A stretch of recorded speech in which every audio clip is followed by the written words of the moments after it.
Hello ladies and gentlemen, and welcome back to a video. This is a time lapse of the previous three live streams that I did on the Sci-Fi city scene, and I thought, you know what, let's do a time lapse.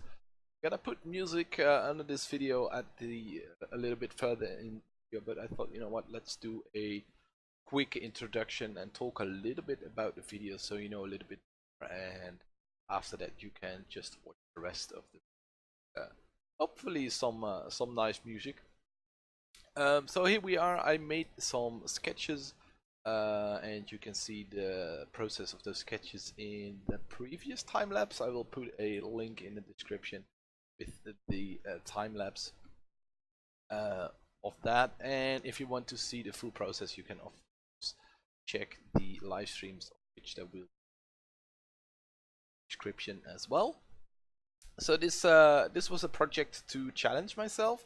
I do a lot of landscape paintings and I feel quite comfortable doing landscape paintings, but I decided that it was time to do something different, and to challenge myself I decided, you know what, let's do sci-fi. I've never really done sci-fi, so here we are. I created a couple of sketches, and this is the 5-minute process of one of them. Here you see me working in the same canvas as the other 4 sketches, but later on in the video I will change to a single canvas. I will paste the painting into canvas and paint on. I'm using a lot of textures for this one, but I also started to use the brush a lot more, and I started to get a lot more comfortable with just painting stuff. So that's really cool. So I think yeah, it really helped me to get that painting skill going, to not be afraid to put your brush down on a canvas and paint stuff that you want to be there. So in that sense, it was a really good exercise. And yeah, the brushes that I use are default Photoshop brushes. I'm using when I use the lasso tool, I generally use the large round soft airbrush. I used to do that brush for adding atmospheric perspective to the piece. You can see me here. And for the detailing, I use a somewhat yeah, a default chalk brush, which I adjusted a little bit. I set the size to correspondent with the what's it called again? The pen pressure, and I set it to a minimum size, so it can get really small.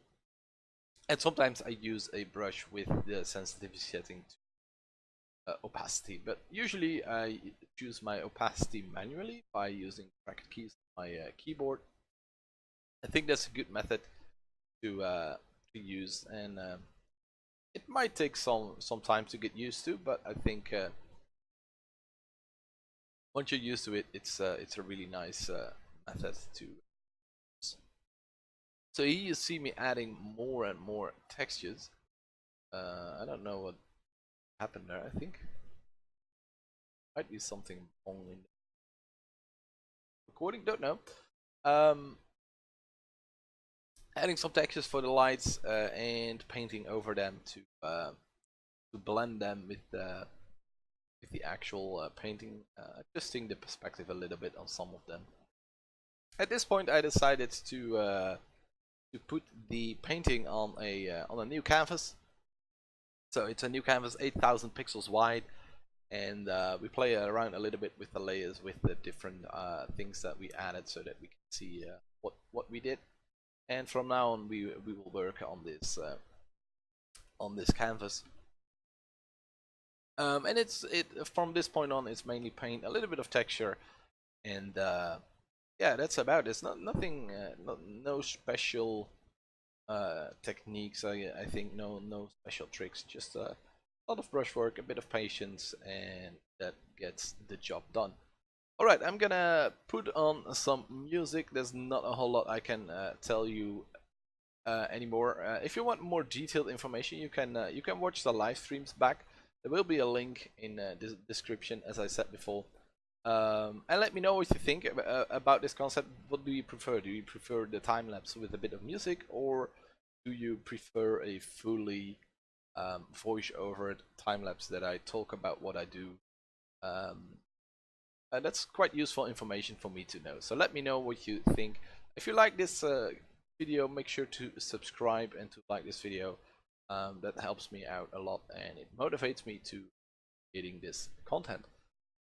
Alright, thank you for watching so far and enjoy the rest of the process.